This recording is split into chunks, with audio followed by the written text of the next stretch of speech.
This computer. Okay, Angelique, how are you?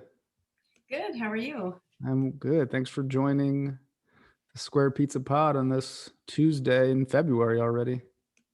Lemont, thank you for having me. I feel like it's a real honor to have this space to just really share a little bit about um, Native higher education.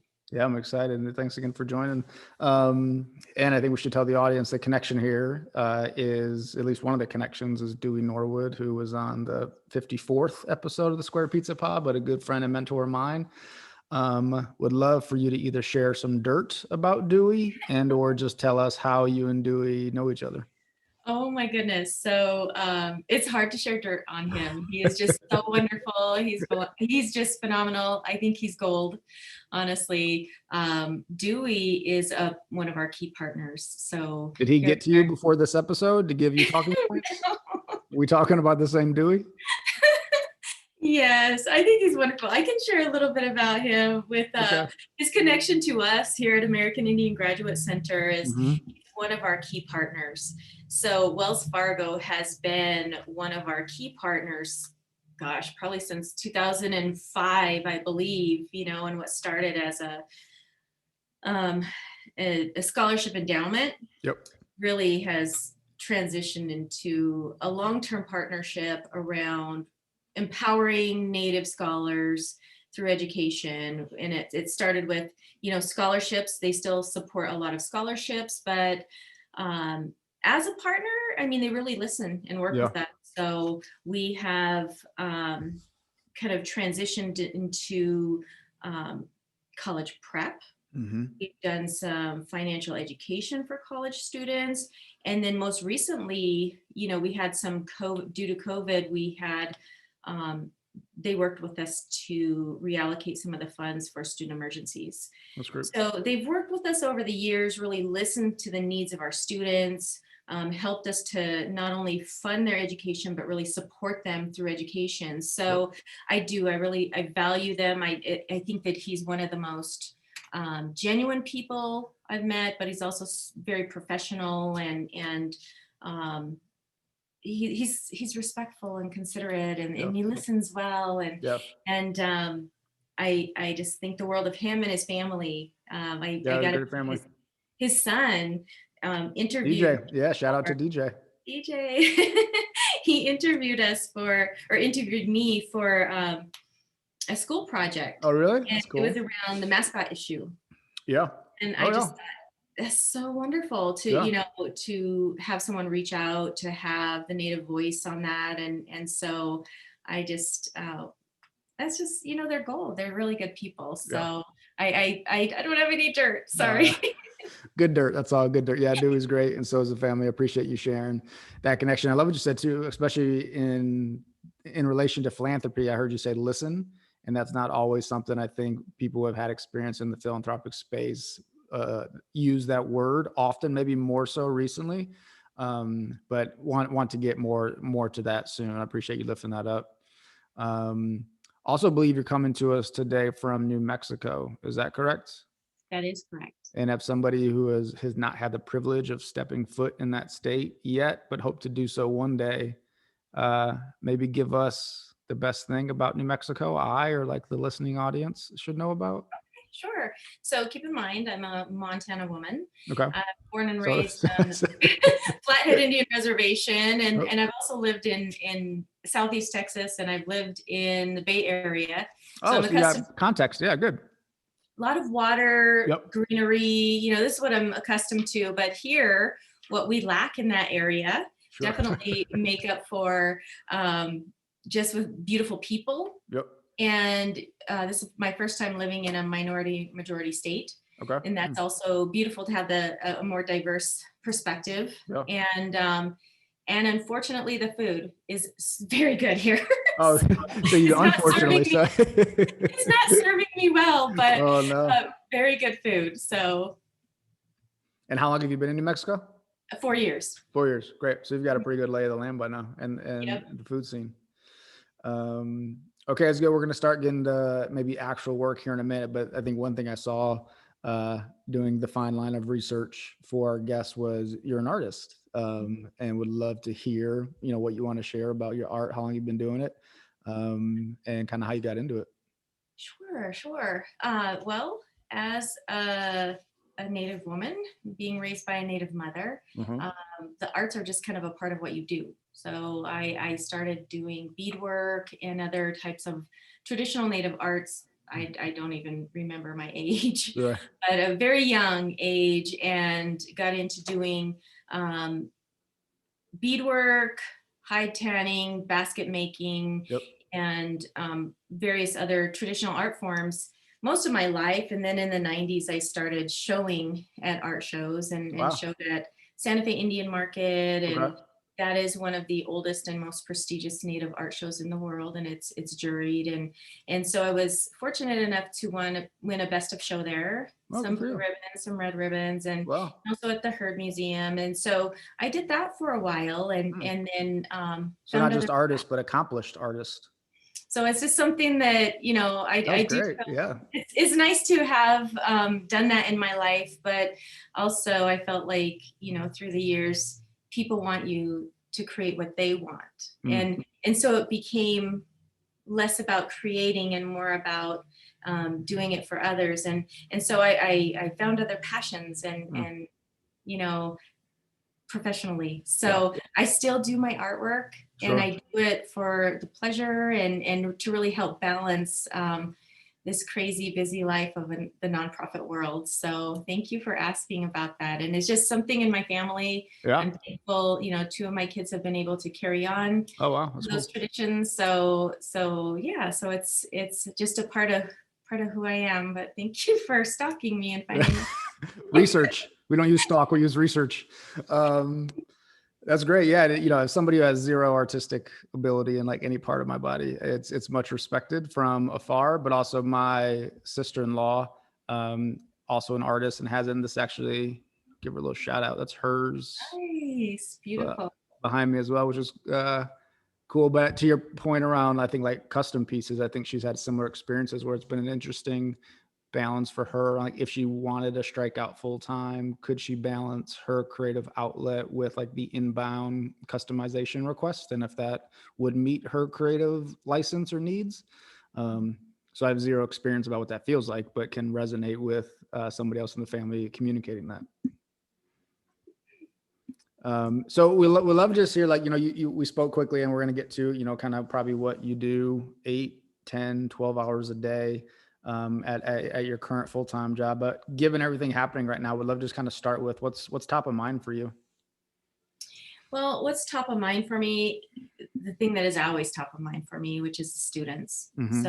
Native students in this country really having access to higher education, and really that um, being the crux of what we do here. There are always many challenges that we face, and for Native people to have equitable access, the biggest barrier for us has always been the financial piece, Mm-hmm. the financial access, but also support services. We are the largest scholarship provider to Native students in the country, and we Wow. serve students from over 500 tribes in all 50 states. Mm. So we provide scholarships for undergraduate, graduate, and professional degrees, Hmm. any degree, any field of study at any accredited college, right? Wow. And I'm like, this is all great and wonderful, right? Right. So, and we've been fortunate to be able to fund about 15 million annually, which Wow. sounds just wonderful, right? Sounds Yeah. great. But when you look at that impact and how much we're able to really move the bar, it's very limited. The So need is higher than the impact right now. the need is so Yeah. much higher. For us, we only fund 18% of the applicants. Wow. And so there's 82% that go unfunded every year. Yeah. And that's just out of our pool. When you look at Native higher education in this country, there's, about 120,000 undergrad and about 14,000 graduate students currently in Mm. the system. And we're able to fund 1% of undergrad and 4% of graduate students. Hmm. And so that's something that is Why always a that struggle. balance? I'm curious why 1% under 4% grad. Well, Is our it, goal oh, I guess there's a larger population of undergrad, or a bigger number of undergrad than grad. Is that a there fair is a bigger assumption? number of Yeah. Okay. undergrad. Yeah. But then also, we've been around for 50 years, and that has been our mission really to, it started out with making sure that we had Native people in those higher level positions. And it's wonderful 50 years later to see one of our alumni, moving into Congress with Congresswoman Deb Haaland, who is Yeah. now Secretary of Interior, which That's right. is Yep. such an important feat, Yeah, when that was cool. to have a Native person to have a voice over so many things that impact us as tribal people. I think that's pretty phenomenal.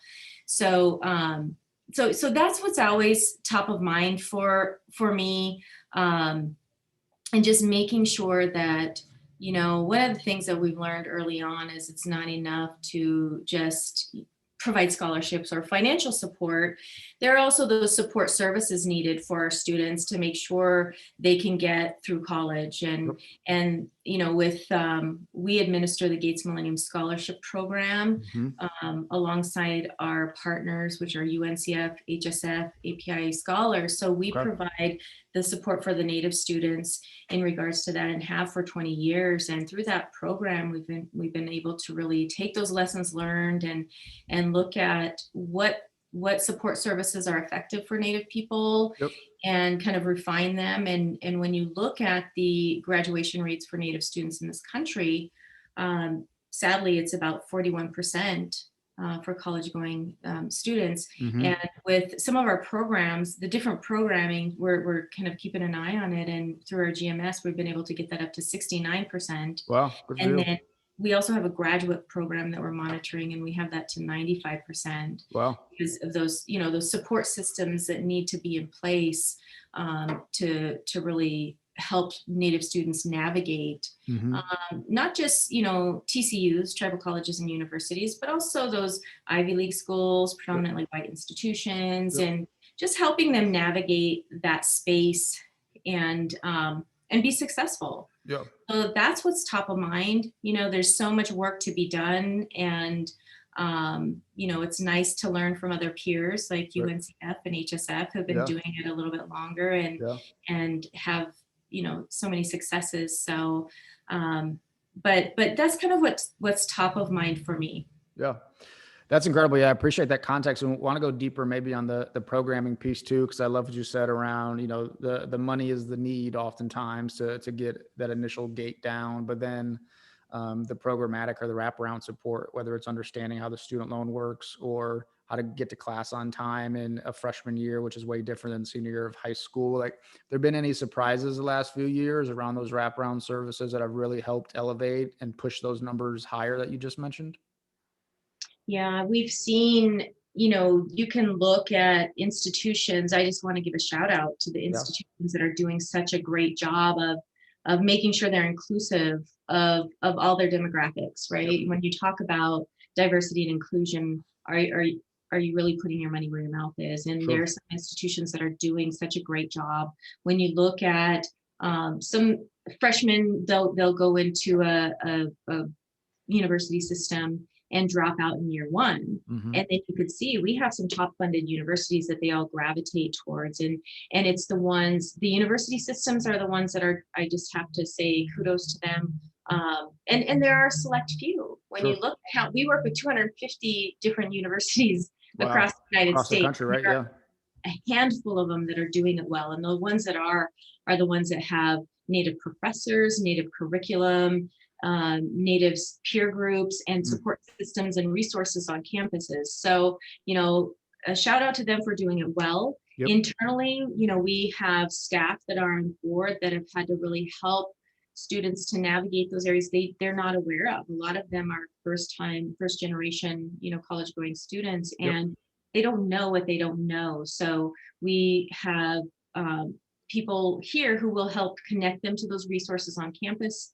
We have mentoring programs in place, and just a staff that helps them to navigate whatever their needs are. We do have also academic resources for them if they're having challenges academically. We kind of connect with them and find out what their challenges are. So, but more recently, some of those challenges that we see kind of rising to the surface that are different and unique in this time of COVID is those emergency needs. Mhm. So when COVID hit, we projected a 25% decrease in our applicant pool, and it was looking like that was going to be the case, but through the support of Dewey and Yep. our other funders, being able to transition some of those resources to emergency needs, we were able to reduce that by, now it's 13% decrease. So Wow. those Good support for you. services, the support services are food, Critical. Yeah. housing, Yep. and technology need, but food and housing, core basic needs are the things that the students need to stay in school. So that was pretty surprising that those are the top two needs. They just needed to be able to feed their family Yep. and to be able to stay in school. And then the other one that we see kind of rising to the surface are mental health needs. Yep. So it's kind of what we're seeing. And specifically that mental health piece, yeah, I think that's 100% true. In some of our current experiences and projects we're supporting, but also previous ones. And so, is that are you kind of locking arms with other partners to support your students, or partnering with colleges and universities, who I'm presuming are also considered your partners? How are you all supporting your students through those mental health challenges, especially during the midst of a pandemic?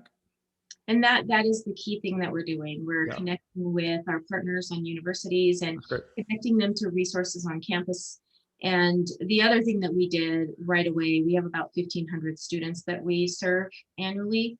And we just we sent out surveys, but the other thing we did is we personally called each and every one of them to find out where they were at, what their needs were, which took, that was a kind of a big project, to personally call all of them. It's important. But also, yeah, it was important to understand what they were going through and what their needs actually are, because it's one thing to assume that, and another to That's right. actually find out the answer. So it was that's what we're doing. We're connecting, and then we're looking at some other potential resources. They have the kind of like the employee resource programs. You could get those for students too. So we're looking into that right now to be able to provide counseling for students when they need it, Wow. and be able to call for that. And how many of those individual calls did you say you made? There are probably 1,400 students Yeah, last year. it's So we incredible. had many staff members just Right. calling, emailing, but they made calls to all of them. Yeah. Kind And of I see. know, well, it shouldn't seem small to many, but if it does seem small, not even a number, but just that act, but how important it is, right? Whether it's from a school, an organization like yours, that individual touch is really important. And I think even now, from our experience, some may default to email or robocall or a Facebook post and say, like, we did these things. It's now on them to respond to us. And I think I love that approach and that personalized approach you took, because we've seen that and other organizations who have done that really get such more of just a proactive response when they make that extra effort, that individual call to connect with the individual, knowing it's not a mass email, because that's what individuals deserve. So I just want to shout you out and your staff for doing that, because one, it's easy nowadays to default to mass technology usage of that, but going that extra step for those individuals is incredible. And that's one thing that's important to us, because I think when you work with Native students, it's important to understand the cultural value system and the cultural context. Mm-hmm. And the relationship is what is important in our Yep. culture. So we don't want to lose that. We don't want to become so reliant on technology that we miss out on that human connection. So that's a value for us. So even though it takes a little more time and energy and money, that's important to us. Yeah, that's great. And just one more connection. I read an article yesterday about the New York Times that interviewed Sarah Carpenter, who we actually had on the podcast a while ago, an African-American woman who's lived in Memphis, Tennessee for her whole life and is running Memphis Lift now, supporting families. But she said herself and the other Black families that she is working with, one of their biggest barriers to re-enrolling their students during the pandemic is trust, as if they can trust local schools and communities that maybe haven't shown that trust to them for a very long time, or if ever. And so, the safety plans and stuff look good, but that the number one thing she's saying from her perspective is that we don't trust the safety plans, and we don't trust a lot of things happening right now. So it's hard for us to believe we can send our babies back and they'll be safe in school. Yeah, I think that's a very good point. And for us as Native people in this country, trust is a big thing, right? When you look at the history in this country, in particular around tribal education, that's, I think, the one thing that I would ask your viewers to consider, when it comes to understanding. I feel like our educational systems have done a disservice, really, Mhm. when it comes to sharing the history of Native people in this country. And when it comes to tribal education, really informing yourself and educating yourself on the boarding school era that's Yep. had such a huge impact. That is where education started for Native people. Mhm. And it was over 100 years, but it's not necessarily historical. Sure. So the boarding school era ended in 1978. So Right. I was alive. This was my mother. Yeah. My grandfather went to boarding school, was Mm. taken away from his family and went to boarding school. So there are some trust issues, Sure. So I think that that's such an important acknowledgement, right? Yeah. So just having that awareness, and that there's not that sometimes that trust factor is an important thing. So when I talk about those universities who are doing well, Yep. it that really speaks to being able to build that trust, and it's really having that representation, Sure. that voice, that visibility on those campuses.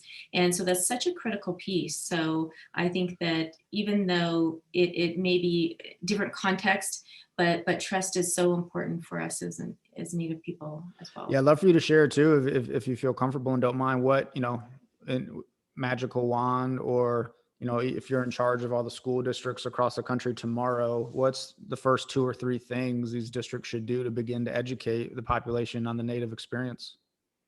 I would say Native educators, Native curriculum.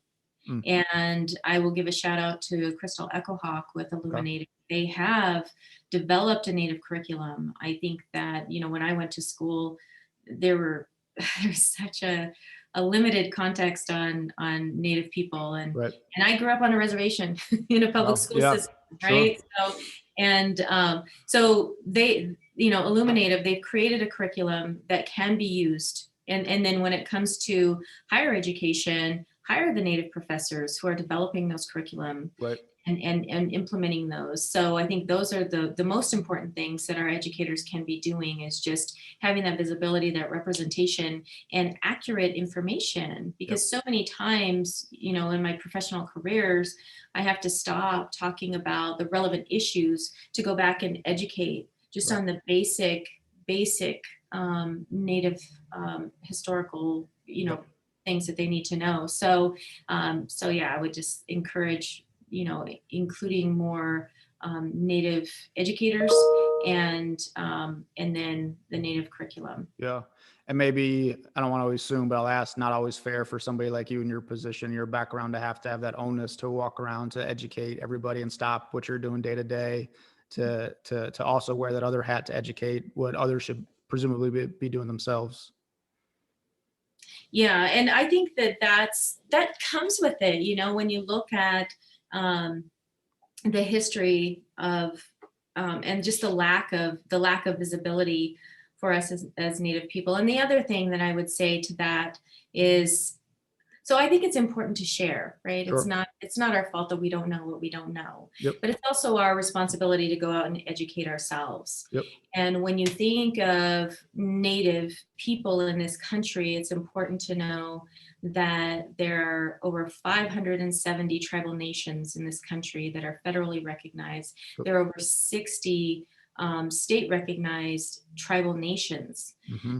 So just having that context alone, I think that's the one of the things I think is important to ask people to understand, Sure. is that we're very diverse cultures within this race, if you will. Yep. So that's important just to acknowledge that. But also I think that whenever there's an opportunity, it's important to share our cultures and our histories, and I do my part to educate myself on the different diverse cultures in this country. So Sure. it's not possible to know it all. Yeah. So I'm also happy to share when I can. I think that's also a very graceful way to approach the work. So good for you for that. And I know we talked about some of the responses and the positive responses you've had and the organization has had with COVID already. Looking on the bright side, you've mentioned the reduction in the numbers, which is obviously a bright side. But have there been any other positives that you've seen as a response to supporting Native students and Native populations that you've seen in response to COVID? Yeah, I would say that the use of, I think that as Native people, we're resilient, right? Sure. And that whenever there's a challenge that's put upon us, I think that we as human beings, we look to that challenge and persevere through it, right? And I think that the use of technology is one thing that is going to be something that's positive from this. I've heard a lot of stories, even with the K-12 kind of students, where we're able to reach more students. We're able to think, for us personally, instead of looking at programming that is regional or we can think nationally now. In person, right? So that's been a benefit for us. It's been a challenge a little bit with still keeping that connection to our Native students. Sure. But I do think that technology is one thing, and also persevering, finding ways to be more efficient, and instead of the status quo and just kind of going back to maybe the way things were, looking to those others, forced us to use technology in ways that we haven't before. So I think that looking to the future, and hopefully 2021 will be changing shortly. So hopefully we can get into defining what that will look like for us, and really moving forward and taking what we've learned from this experience. And the other thing is really unity and bringing people together around what will work. Yep. So just learning from those experiences. Yeah, I think that's great. And, we're kind of building off of what I'm thinking of, like the whole spectrum of technology and almost wraparound services, what we've seen too. It's great that AT&T and others are dropping hotspots into communities, and those hotspots are needed, but then we're still seeing a big opportunity and need to kind of train families up around how to use hotspots, how many hotspots can be used by how many people inside of a house. But then once they have the computers and the technology, how to log into Power School, how to log into Zoom, there's still kind of a gap associated with the digital divide that makes me think about what you said around the wraparound services, that the technology is good, but there's still extra supports needed to make sure it's used in the right way and used in the way that can be helpful in terms of remote learning. Yeah, and thank you for bringing that up, because the digital divide is real. We have a lot of people in, urban areas, in rural areas. We have tribal nations that are very strong and have strong infrastructures, but there are a lot of our tribal nations, there's a pool of our tribal nations that are still struggling with access. Sure. And that's some of the other challenges that we focused on, that have really showed their head, when it comes to the student emergency funding. I mean, we had one student that we had to provide gas money so they could get to the Wi-Fi access point so that they could do their education every day, because they do not have access in this country. It's pretty surprising. There are people in this country that do not have access to water. Sure. Yep. And this is just becoming more and more and more apparent, that the needs of our students are pretty significant. Yeah, and I think great too that you're able to respond that fast. But hopefully, like you said earlier, partners like Dewey and others will kind of allow those unrestricted funds, given the challenges so many of your students are facing. So what may be not, baked into a quote unquote normal program model, those services can still be provided so that student can get from point A to point B to have that access. Yeah, and it's so critical, and it's nice to see philanthropy kind of responding to that need, that it's not always driven by what's important for that corporation or that foundation and their personal goals, but really allowing nonprofits who are doing such a good job to really be empowered to do what's best for their students and address the needs of those students. So it is nice to see philanthropy responding to that a little bit as well. Yeah, yeah, I want to build off that too, if I can. I think from also our professional research, we saw you got a pretty significant grant recently from Mackenzie Scott around unrestricted funds as well. Is that true? That is so true. So if you feel comfortable, would love for you to share that. I think both on the unrestricted piece, but also just I think the size of it, as you are comfortable sharing, is critical to continuing the important work you all are doing. Well, it's the largest gift, unrestricted gift that we've received. Wow, And that's it incredible. was a one-time unrestricted gift of $20 million. Yeah. And that it's transformative for us. And can you share also why, this may be an elementary question, but I think it's important for our listening audience, like why unrestricted is an important word there from a leader like yourself running an organization like you are? Yeah, it allows us to utilize the funds in any way that we need to create sustainability Right, and to instead of, a lot of the funding, grant funding, it you look at what's mutually beneficial for the corporation and the organization, and right, you're like, okay, so we're gonna fund business scholarships and we're going to give you a little bit of money to be able to administer that, right? So yep, let's create this program, or a particular program. Let's sure, look at creating this program that impacts students, and it's all very defined, where as an organization, if you want to create sustainability and a strong infrastructure, you may need to be investing in more strategic planning or more sure. marketing so that you can raise more money for. So there, it just gives Things you that come up. Yeah, ability. right, And instead of it being focused, maybe predominantly, when you look at what we've done, a lot of our scholarships have been in STEM, in business, and they're earmarked in that area.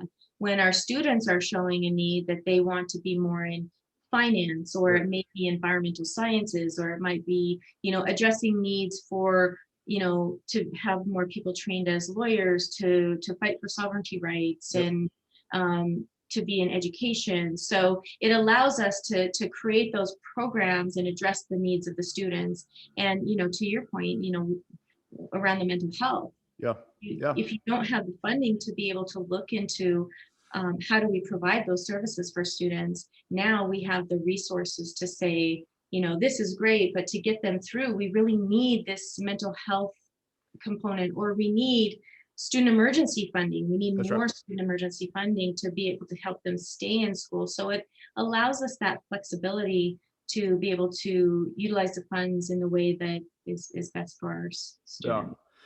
I mean, so important for all the reasons you just listed. I appreciate that context. And I think too, even, to build off the mental health piece, if it was something that where you guys didn't have a grant like this or unrestricted funds at your disposal, and you were realizing the population you were serving had this large need, it creates autonomy, but also just speed, right? Because if not, you would have had to find a funder that aligns, write the grant, interview once you got past the first round, wait for the grant to be approved, and then like get the meeting with the funder, presuming you get the grant, to realize how you can use the funds. And by that point, it's 6, 8, 9 months down the road, if not longer, where in the flip side, you could have already been serving the population you needed to, just with the autonomy and the speed you could move. Yeah, it's efficiencies. And then also for us, I feel like we've been sitting on a wealth of knowledge for 50 years. Yeah. And this gives us the ability to put things in place to scale it. Right. And So no, and it's so important. I think leaders, obviously, like you and others, should have that ability. When, early in my career, when I first learned about restricted and unrestricted funds in the nonprofit world, I didn't think it was a joke, but it just didn't make any intuitive sense, because in no other market or business sector did I ever hear about restricted or unrestricted funds from donations, and to a sense, having your hands tied for how you could serve those you were seeking to serve, but with like another hurdle and or just like challenge at the same time. And luckily, like you said, if more philanthropy is listening and watching, like with Mackenzie Scott and others, they are providing more autonomy and unrestricted funds to groups like yourself. yeah, it's so important. But I also don't want to undermine our partners who have allowed us to do the work that we've done Sure. for so Yeah, many of course. years, right? So there's something to be said about those strong partnerships that have been able to build a partnership that's beneficial for both of us. But when I think of Wells Fargo, they're a partner that has moved with us, Yeah. and listen, when we talked about listening, Yep. listening to those needs and that willingness to really transition as we need. Yeah. Pivot.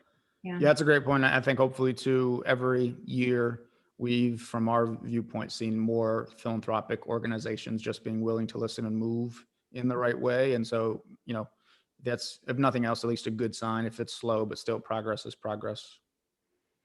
Angelique, this is so cool. I appreciate you sharing all this. Kind of want to transition to hopefully some semi-fun, semi-rapid fire questions. I guess towards the end, but whether currently or previously, what's the most innovative thing you've seen in K-12 education or higher education? For me, as a Native person, it's going to come down to the most innovative thing. Yep. Would be Native educators.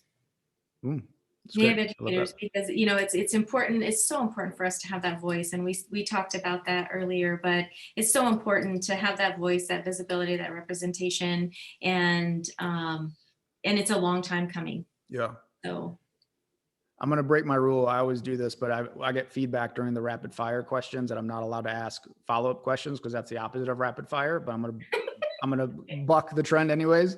But there's a group we've had the pleasure to work with, Profound Gentlemen, that supports diverse educators, started with Black males and now supporting all male educators. But I think there might be some overlap that I'm going to send to you. There could be some cool connections there. nice. Okay. One actionable thing our listening audience can do to support those you serve. Educate yourself. Boarding school era would be my first recommendation. Do you have resources about where, like Google or books or websites? Yes. I guess the quickest one I can think of would be Illuminative. Okay. And that is, there's a lot of research that was done that really looked at Reclaiming Native Truth was the research initiative. And now they've transitioned that research that looks at perspectives of Native people. Like how do people perceive Native people? And then now there's Illuminative is just helping to share our voice and our perspective. So I would. This is an organization. Illuminative is an organization we can find more about. Great. Yeah, we can link them in the show notes when we release this. That's great. Okay, Square Pizza. What does Square Pizza remind you of? Square Pizza reminds me of something hot and delicious, and maybe not the typical, outside of the typical. Like so that's what I thought of when I I like that. That's great. No, that's perfect. I was listening to Dewey's interview, and he said you had mentioned it in reference to the school trays. Yeah. And when we got those little pieces of pizza, and I was like, oh, well, that's a lot different than what I was thinking. Yeah.